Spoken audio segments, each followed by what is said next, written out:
Hi everyone, and welcome back to the Summer Social Series. I hope you've been having lots of fun taking photos and videos and just exploring Snapchat in general. Today we're going to take a look at how you can take some of your photos and videos to a new level with emojis, text, and the draw tool. Lots of hidden features, lots of exciting things to do, so let's get started. So here we are back again in Snapchat, and the first thing we're going to take a look at is how to begin adding filters to our photos and to our videos. So I'm going to go ahead and take a really quick photo, and one of the things that I'm now going to be able to do is swipe to the left, and as I do so, you'll notice that's a filter right there that made the screen a little bit lighter. We have one that kind of makes it a little bit darker. We've got another one over here. We've got like a black and white filter. We can do a speed. So this one's really fun. Like obviously you don't want to be snapping and driving, but it's really fun if you're like on an airplane, maybe like a roller coaster, if you're able to hold your phone on, or you're zip lining. This is a really interesting one to kind of play around with. We've got a temperature one, we've got a time, and then we have filters. Now these ones that you see over here are geo filters. So one of the fun things about these is if you're in a different city, you know, sometimes schools have them, businesses have them, malls have them, stores have them. They're in so many different places. And what's really fun about the geo filters is you can actually create your own as well. So if you're having a birthday party or your school is having a special event, your business is hosting something, you can go ahead and you can add those.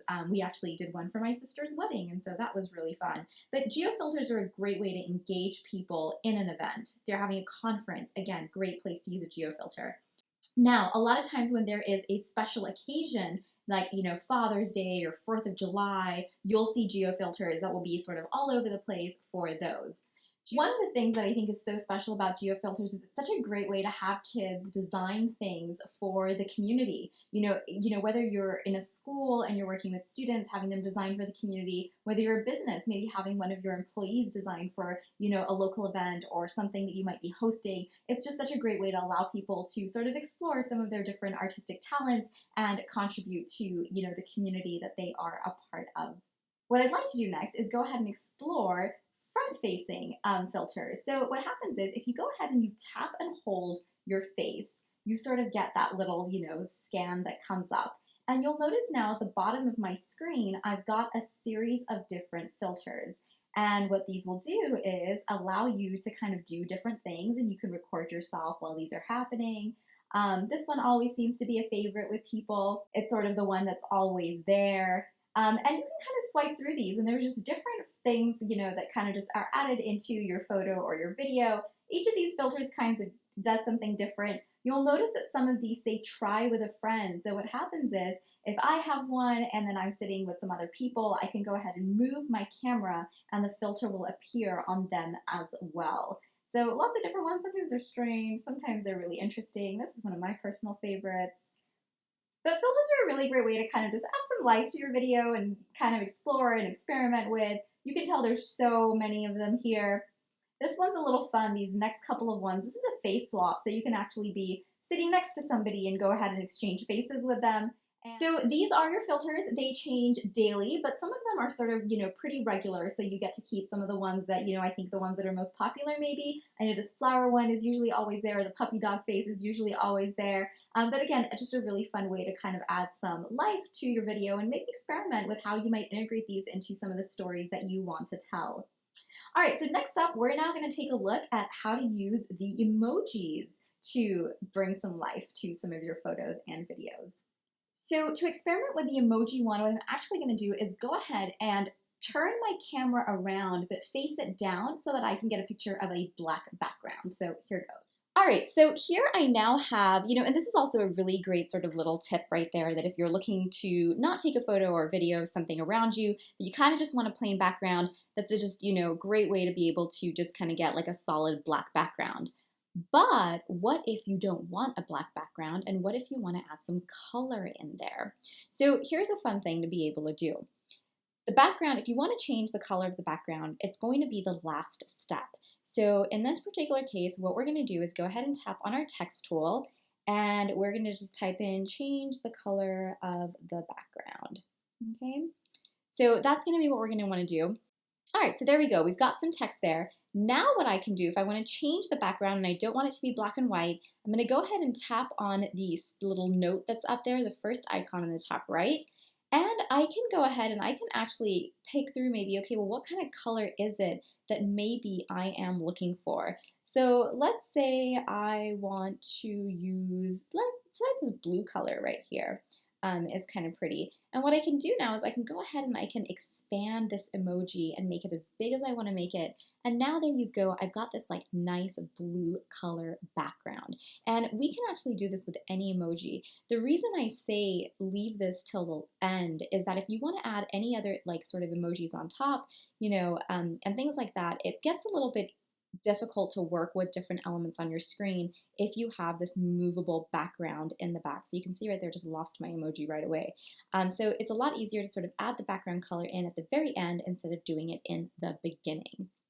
Now, what's also kind of cool when you are working with video. So let's say again, we've got this, plain black background. And what I'm going to do is I'm going to get rid of those filters and I'm going to go ahead and just hold down. I'm just going to record a little bit on this black background. So what I'm doing is sort of like a recording of just, absolutely nothing.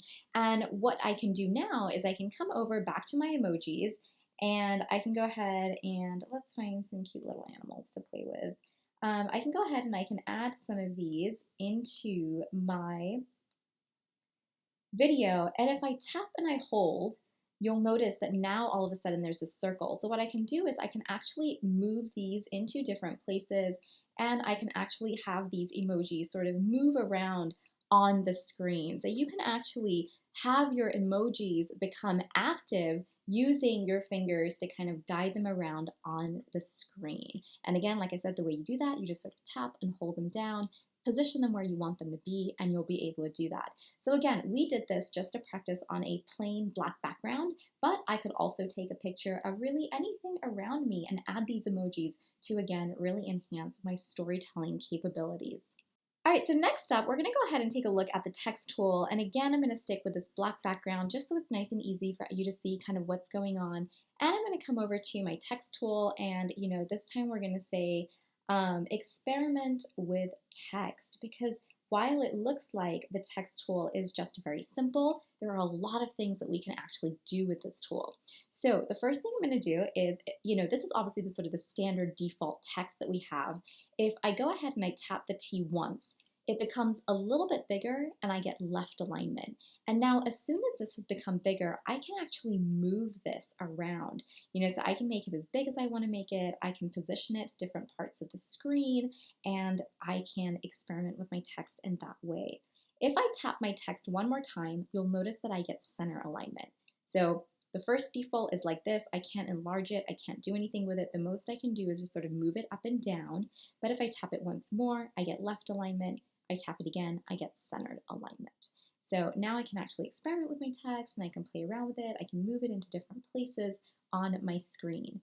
Now, what also is kind of cool about this is if I actually go ahead and tap my text again while it's bigger, and I tap it, I can actually select a portion, and you'll notice now that a color bar has appeared to the right-hand side of the screen.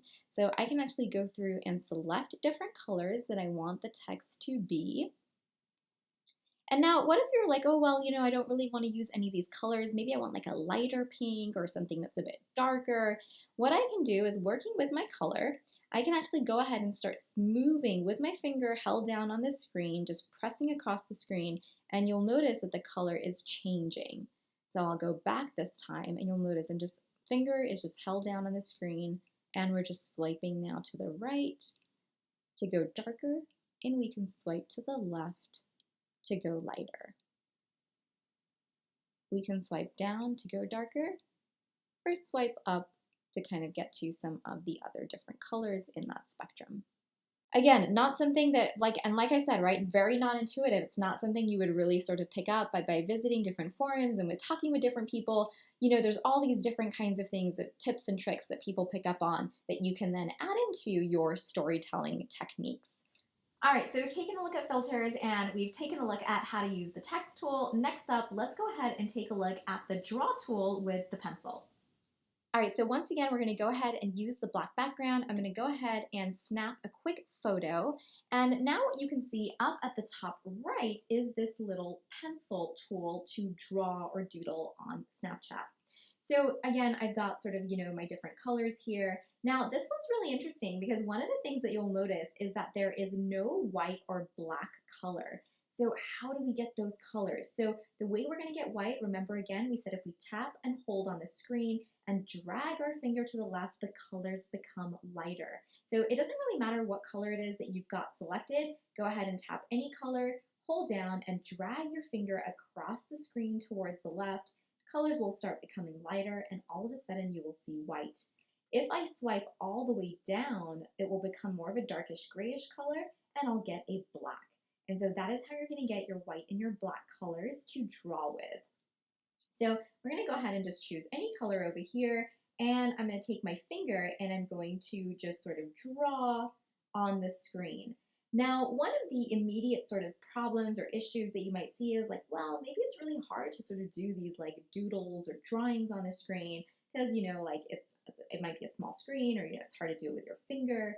So one little workaround that exists is if you are on iOS, and this may exist for Android as well, I'm just not as familiar with it, and you come on over to your settings and you go to General and you come to Accessibility, we are able to turn the zoom feature on. And what this will allow us to do is be able to get into Snapchat and doodle with a little bit more detail. So go ahead and make sure that your zoom feature is turned on. And what we're going to do is go ahead and go back to Snapchat. And now what I do, if I take my 3 fingers and I tap 3 times on the screen, so 3 fingers and 1, 2, 3 to tap on the screen, this is now the little menu that will appear. And one of the things that I can do in here is I can go ahead and I can zoom in. And it brings up now this little box for me. Now when I come and I go ahead and I write draw, see just how much more detailed I was able to be. Now, this really adds a whole new dimension to drawing on Snapchat because now, I'm just using my finger right now, but if I had a stylus, I'd be able to draw with even more detail. So if you'll remember in the very beginning when I talked about one of the reasons that I love Snapchat is that it had a tendency towards creation versus consumption. So you can see from some of those tools that we just explored, there are so many creative possibilities for how you can tell stories, how you can craft them, and how you can engage your audience. So have fun and don't forget to add me on Snapchat, and I look forward to seeing all of the stories that you come up with.